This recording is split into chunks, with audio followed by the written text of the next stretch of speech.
2 minutes లో నేను చెప్తాను మీకు. ఎందుకంటే ఇది ఊరికే మనం అసలు ఎన్డీఎస్ఏ ఏం చెప్పింది, అది రాకెట్ సైన్సా లేకపోతే అది అర్థం కాని ఒక ఇల్యూజన్ థింగ్సా, అది కామన్ లే పీపుల్ కి అర్థమయ్యేటట్టు నేను 2 minutes లో చెప్తాను.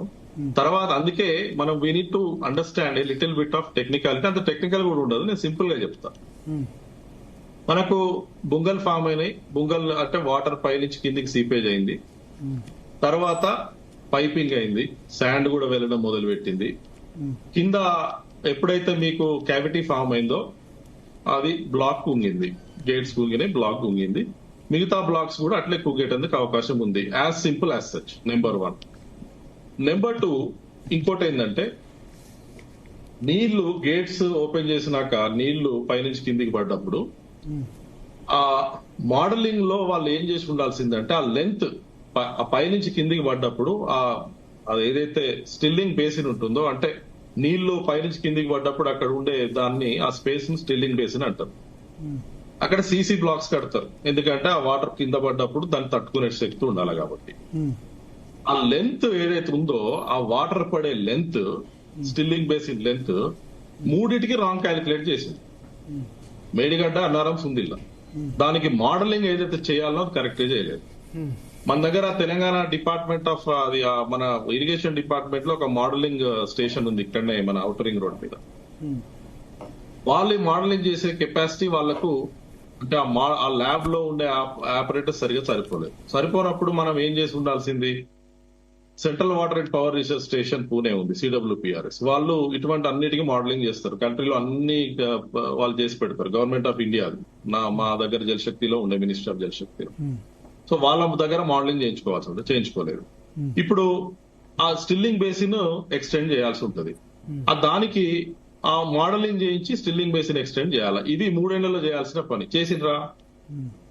అది స్ట్రైట్ ఫార్వర్డ్ థింగ్ కదా. ఎందుకు కావాలని డిలే చేసిందంటారా కాంగ్రెస్ గవర్నమెంట్? ఇక్కడ నేను చెప్తాను ఇంకొక 2 టెక్నికల్ గా చెప్పాక తర్వాత అదేమో స్టిల్లింగ్ బేసిన్ వ్యవహారం చాలా straight forward thing.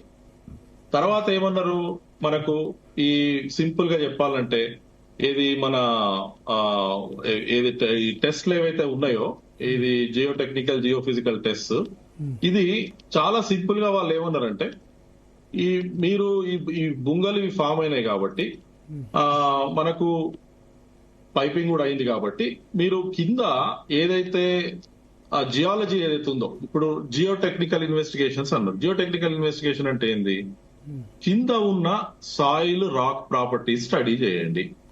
Bearing capacity ఉందా, స్ట్రెంగ్త్ ఉందా, షియర్ స్ట్రెంగ్త్ ఉందా లేదా అనేది చేయండి. అది కట్టే ముందు చేసి ఉండాల్సింది, సరిగ్గా చేయలేదు కాబట్టి మీరు చేయండి. దానికి ఏం చేయాలా, బోర్ హోల్స్ తవ్వాలి. బోర్ హోల్స్ కొట్టి మెషిన్ తోటి కింద సాయిల్ ను రాకుది కొంచెం తీసుకొని అక్కడ అన్ని ప్లేసెస్ లో తీసుకొని అది ల్యాబ్ కి పంపించి టెస్ట్ చేయించాలి, అంతే.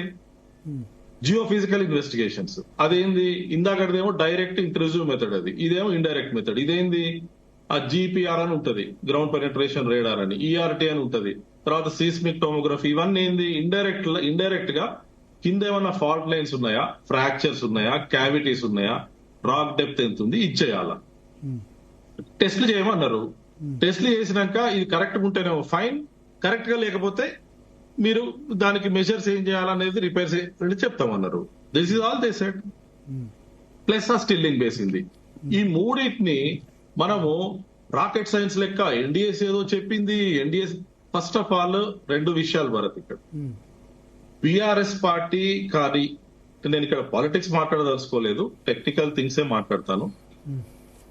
ఒక వర్షన్, బీఆర్ఎస్ వర్షన్ గానీ లేకపోతే ఇంకా కొంతమంది ఎక్స్పర్ట్స్ వర్షన్ గానీ, first one has to graciously accept that there is certain deficiency in this design and construction.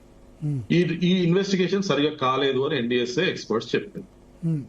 Deficiencies ఉన్నప్పుడు మనం గ్రేషియస్ గా దాన్ని యాక్సెప్ట్ చేస్తే యాక్చువల్ గా దానికి సొల్యూషన్ ఏం కావాలనేది మనం దానికి తప్పెవరిది, ఈ డిజైన్ తప్పు, ఈ డిజైన్ తప్పు, ప్రాజెక్ట్ సైట్ ఈ తప్పెవరిది, గవర్నమెంట్ CWC కాదా, వ్యాప్కోస్ ది కాదా?